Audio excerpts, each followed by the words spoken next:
Assalamu alaikum, voici le guide complet pour investir halal. Et honnêtement, je vais te le dire de manière totalement transparente, étant donné que c'est quelque chose que j'ai vu du coup sur le canal WhatsApp.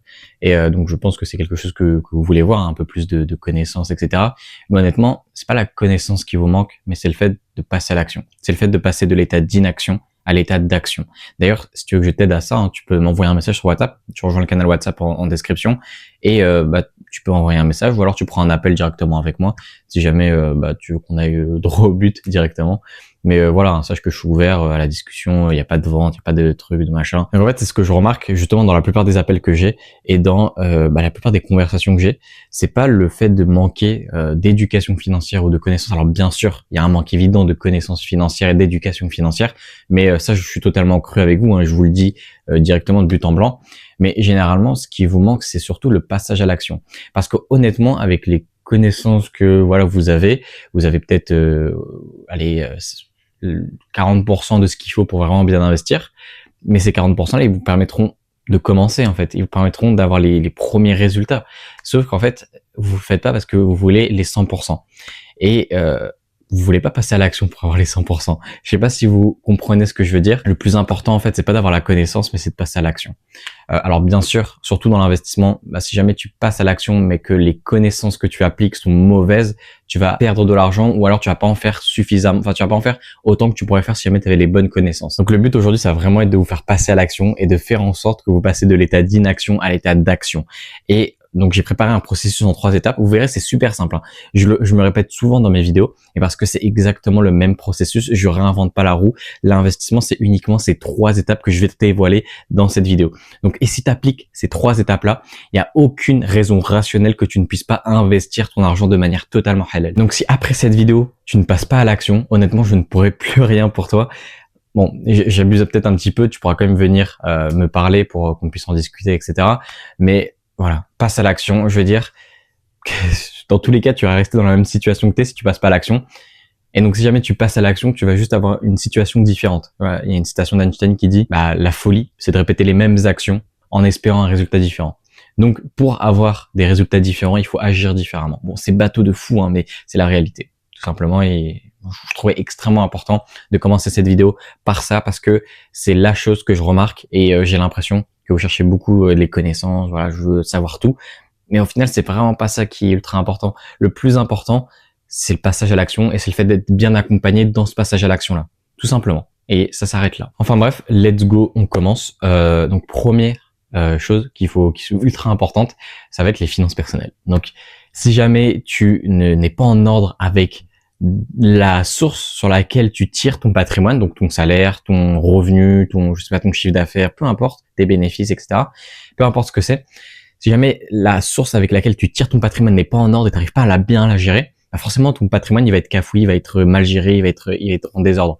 Parce que c'est littéralement la source. Et c'est le bas de la pyramide. Donc il y a une pyramide d'investissement, je pense que vous connaissez tous la pyramide d'investissement. On va y avoir, je vais essayer de mettre une image à l'écran, mais ça va être les finances personnelles tout en dessous et tout ce qui est sukuk, obligation. Nous on fait pas de l'obligation en tant que musulman, mais voilà, sukuk, etc. Or, voilà, c'est vraiment être la fondation. Ensuite, on va avoir tout ce qui va être ETF, fonds, actions, également peut-être de l'immobilier. Mais voilà, là, ça va être le milieu de la pyramide. Et ensuite, en haut de la pyramide, on va avoir tout ce qui va être les investissements exotiques. Donc, les actions individuelles, les cryptos, l'investissement en private equity, etc. Tout ce qui va être un peu risqué, ça va faire partie de cet investissement exotique et ce top, ce haut de pyramide au global. Voilà, j'espère qu'il était clair. Et donc voilà. En fait, le but, là, ça va vraiment dans tes finances personnelles, le 80-20, du coup, la loi de Pareto, je sais pas si vous connaissez, mais en fait, c'est 80% des résultats viennent de 20% des efforts. Et donc, les 20% des efforts ici, ça va juste être d'épargner ton argent et d'avoir un bon équilibre entre plaisir et épargne. Et c'est tout.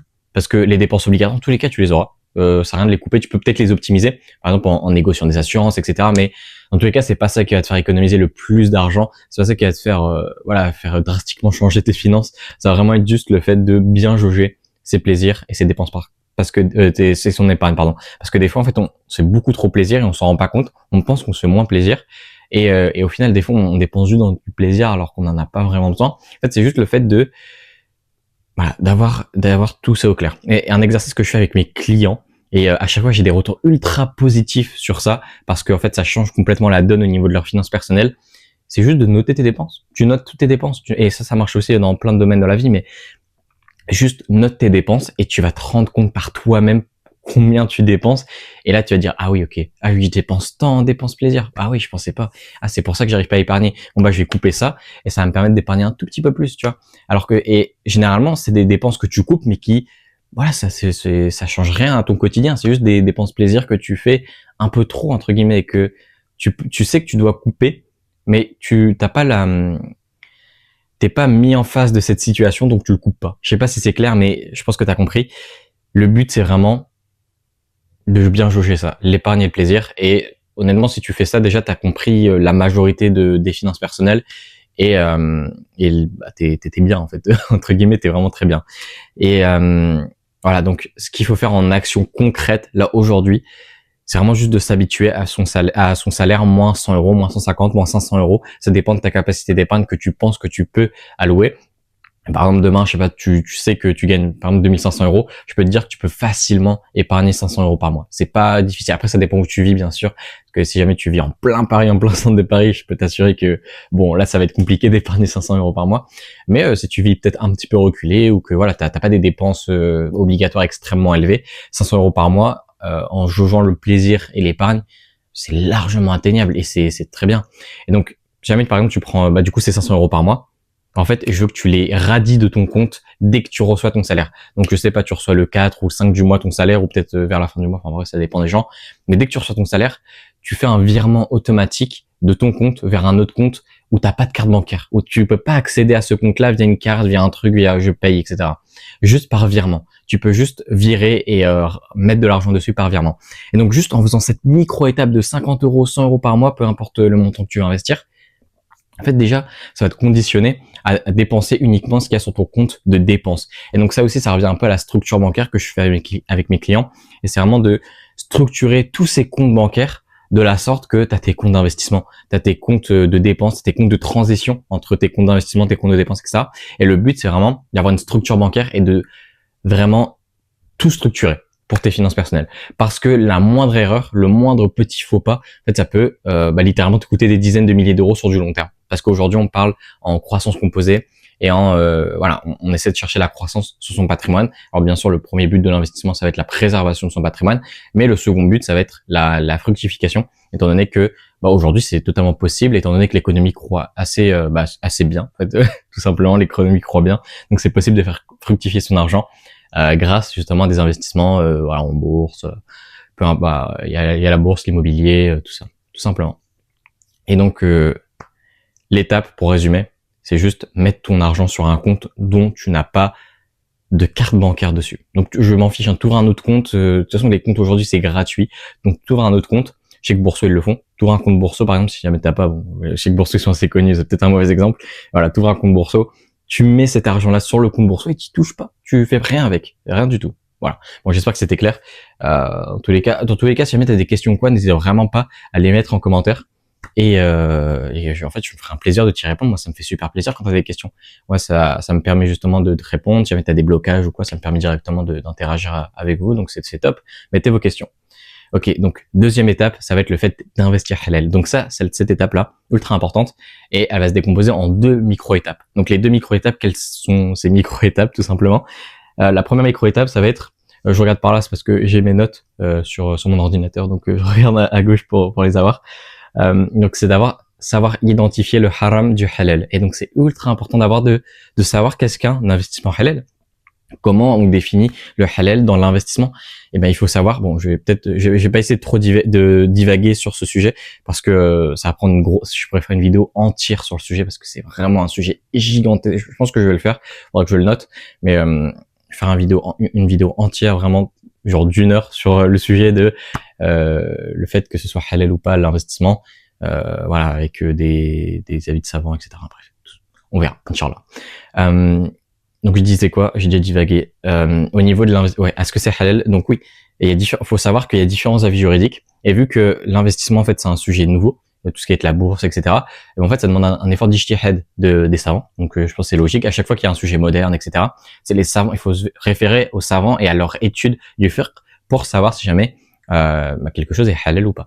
Et donc là, sur le point de vue de l'investissement, à ce niveau-là, bah tu vas juste regarder ce que les savants ont émis comme fatwa. Et donc pour l'investissement en action, on va avoir l'avis du Majma' al-Fiqh al-Islami et l'avis le majoritaire qui est suivi par la plupart des savants et qui est respecté par la plupart des savants, ça va être l'AA ou IFI. Donc c'est l'organisation internationale pour les normes comptables et financières en finance islamique, en islam, ouais, en finance islamique, en islam, c'est un peu la même chose. Et donc voilà, en fait, il y a deux avis juridiques et en fait, tu choisis l'avis juridique que tu veux suivre. Donc, tu as juste qu'à étudier l'avis. Bon, je te dis pas de lire les 1000 pages, les 1200 pages des fatwas, etc., qui sont vraiment balèzes hein, pour le coup. Mais juste d'étudier, de regarder les résumés qu'il y a dessus, ou genre tu télécharges le PDF et ensuite tu demandes à une IA, tu sais, qui met sur le côté la référence de là où il sort ses analyses, enfin en fait, il y a des IA aujourd'hui, tu sais, qui analysent les PDF. Et donc, ce que tu peux faire, c'est mettre ça dans un PDF, enfin, de mettre le PDF de la fatwa sur une IA, et puis tu poses tes questions. Et voilà, c'est ça qu'il faut faire, c'est que cette IA donne des références dans le PDF, parce que des fois, tu te dis, ok, mais est-ce que c'est vraiment dans le PDF ou est-ce qu'il m'a menti? Donc, le but, voilà, c'est vraiment de le mettre dedans et d'avoir une IA qui te montre la référence juste à droite. Je sais qu'il y a des IA, tu sais, il y a deux interfaces. T'as l'interface de parler avec le de chat et ensuite t'as l'interface où il te montre la référence dans le PDF. Donc tu peux faire ça pour étudier la fatwa, ou alors juste tu la lis, ou alors tu vas voir les avis de savants, tu vas voir les résumés que tu vas voir sur internet, tu vas voir mes vidéos qui résument un peu les fatwas et les différents avis juridiques à ce niveau-là. Mais voilà, tu peux faire ça. Donc ça te permet d'avoir déjà la première chose ultra importante, distinguer le halal du haram dans la finance islamique et dans l'investissement. C'est la première étape avant même de faire un ordre d'ouvrir un compte courtier. Déjà, c'est de savoir est-ce que ce que je fais, c'est halal, est-ce que ce que je vais entreprendre, ça va être halal. Et donc si ça l'est, top, tu commences. Et là, je vais te dire les prochaines étapes à faire. Donc je lis, c'est juste de passer à l'action et d'acheter. Donc d'ouvrir ton compte courtier. Ok, donc tu vas ouvrir un compte courtier. Moi, je te conseille Interactive Broker ou DEGIRO, c'est les tops du marché, vraiment les meilleurs. Ils ont les frais les plus bas possibles. D'ailleurs, si tu veux, avant d'ouvrir un compte DEGIRO, j'ai un lien de parrainage. Ça te permet d'économiser des frais de transaction. Je crois que c'est jusqu'à 100 € de frais de transaction économisés. Donc, si jamais tu veux un lien de parrainage, juste avant d'ouvrir ton compte DEGIRO, tu m'envoies un petit message sur WhatsApp ou alors en commentaire. Puis je te le mettrai. Ça te permet justement d'avoir un bon. En fait, c'est gagnant comme toi comme pour moi, donc c'est top. Je sais plus ce que je dis. Voilà, c'est d'ouvrir le compte courtier, d'avoir de mettre son argent dessus et de faire sa première transaction entre guillemets. Avant ça, il faut faire sa stratégie patrimoniale, bien sûr. J'ai déjà fait des vidéos sur comment construire un portefeuille d'investissement halal. Tu peux aller les voir. Mais le but, ça va vraiment être d'adapter ton portefeuille d'investissement en fonction de ton risque. Parce que par exemple, je parlais avec un client, l'autre fois, je pense qu'il va se reconnaître s'il regarde cette vidéo, mais il était très très averse au risque. Vraiment, j'avais rarement vu ça. Il voulait mettre tout son patrimoine en sous-cook parce qu'il avait assez pour tout mettre en sous-cook. Et c'est vrai que faut quand même faire faut quand même regarder en fait son profil de risque. Il faut se mettre en face et il faut se dire ok, bon, j'abuse peut-être un petit peu en mettant tout en sous-cook. Peut-être que je me diversifie sur d'autres classes d'actifs pour justement avoir une stratégie patrimoniale intelligemment construite et qui va pas juste préserver mon patrimoine, mais également le faire fructifier parce que c'est également le but en fait. C'est pas de stagner parce que là, si jamais tu mets en sous-cook, entre guillemets, ton capital va stagner à cause de l'inflation. Mais voilà, le but c'est vraiment qu'il fructifie, donc d'avoir un rendement de 8 à 10% de manière brute et donc après t'enlèves l'inflation, etc. Mais le but, c'est vraiment d'aller chercher ça, et tu peux aller chercher ça aujourd'hui qu'avec des investissements entre guillemets un peu plus risqués, même si la notion de risque est extrêmement dépendante de la personne et surtout, le risque, ça dépend vraiment de ce dans quoi tu vas acheter. Enfin, je veux dire, demain, tu achètes un ETF, je considère vraiment pas qu'un ETF c'est risqué parce que tu investis dans l'économie. Et demain, si tu investis dans une économie, il faudrait que cette économie crache pour perdre de l'argent. Et donc, si jamais tu perds de l'argent, tu auras d'autres problèmes. Ce sera pas le fait de perdre de l'argent en bourse qui sera ton problème principal, mais ça va être les différentes conséquences que ça va impacter dans l'économie, dans la géopolitique, surtout si on parle des États-Unis, qui est la puissance hégémonique et dont je crois qu'il y a 70 ou 80, je peux pas dire des bêtises, mais je crois qu'il y a 70 ou 70 ou 80% des réserves de monnaie fiduciaire mondiale qui sont en dollars. Donc si jamais demain l'économie américaine se crache, tu auras d'autres problèmes que ton investissement sur la S&P 500 Sharia compliant. Enfin, voilà, bref.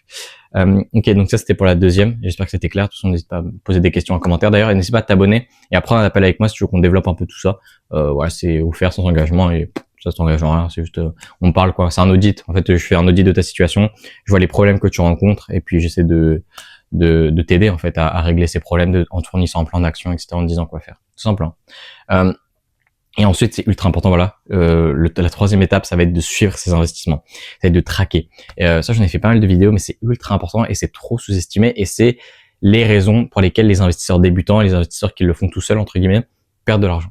Pourquoi? Ou pas qui perdent de l'argent, mais qui ne font pas autant de performances qu'ils pourraient le faire, ou alors ouais carrément perdre de l'argent entre guillemets parce que ils vendent trop tôt, ou alors ils sont émotionnels. C'est en ne suivant pas ses dépenses. C'est littéralement en suivant pas ses investissements, suivant pas son patrimoine au global. Et donc personnellement, j'ai fait une application de suivi de patrimoine que je donne à mes clients, qui est ultra efficace et qui permet vraiment de suivre l'entièreté de ton patrimoine, toutes les micro-étapes, parce que forcément, moi, je suis conseiller en gestion de patrimoine et je sais comment ça marche, je sais quelles données sont les plus importantes à traquer. Donc, je les ai tous réunis dans une application assez simple à utiliser en réalité. Et donc, en fait, c'est une micro-étape en fait que tu fais tous les mois de 20 minutes. Tu fais ça genre 10 minutes, ouais, j'abuse 20 minutes. Tu fais ça 10 minutes à la fin du mois. Tu rassembles tout ce que tu as dépensé, tout ce que tu as investi, combien tu as sur tes comptes, etc. Juste, tu fais le bilan total de ce que tu as dans ton application. Et ensuite, en fait, ça te permet de voir l'évolution. Et ça, c'est game changer, j'ai envie de dire, dans tes finances personnelles. Pourquoi? Parce que tu vas avoir ta répartition. Par exemple, je vais te donner un exemple très concret. Tu as ta répartition cible et tu vas avoir ta répartition actuelle. Et ben en fait, tu vas voir si jamais elle se décale. Et donc, ça va te donner un indicateur de faire ton rééquilibrage ou pas.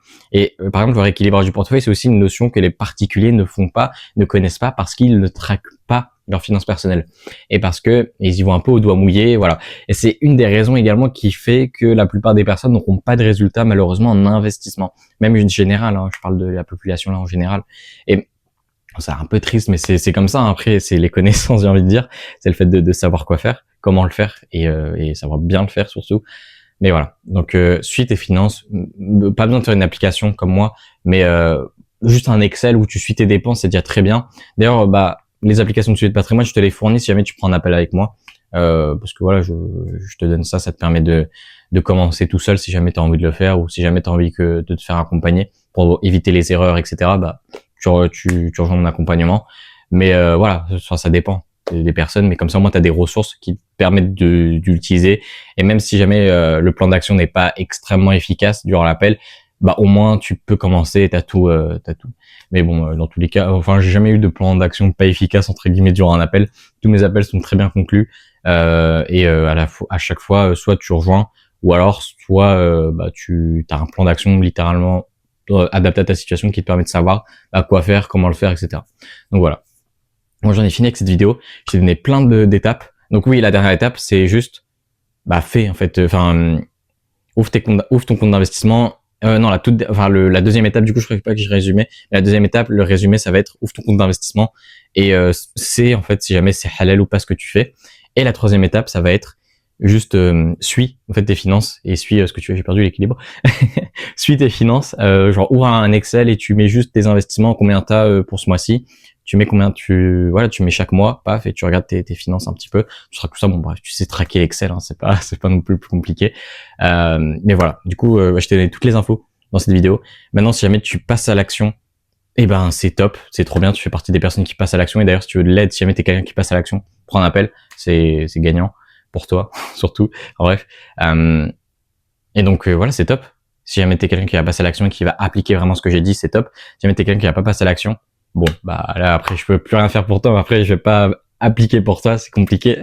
Moi, je te donne les connaissances, l'information et la pratique. Après, ça, c'est si jamais tu veux te faire accompagner. Mais voilà, si jamais tu veux pas pratiquer toi de ton côté, bon, ça va être compliqué. Et comme je l'ai dit, le passage à l'action, c'est le plus important. Je pense que je vais en faire une vidéo complète sur le passage à l'action parce que c'est quelque chose qui est ultra important et pourtant sous-estimé, même pas que dans l'investissement, mais partout, en fait, dans la vie au global, etc. Enfin bref, on verra ça, Inch'Allah.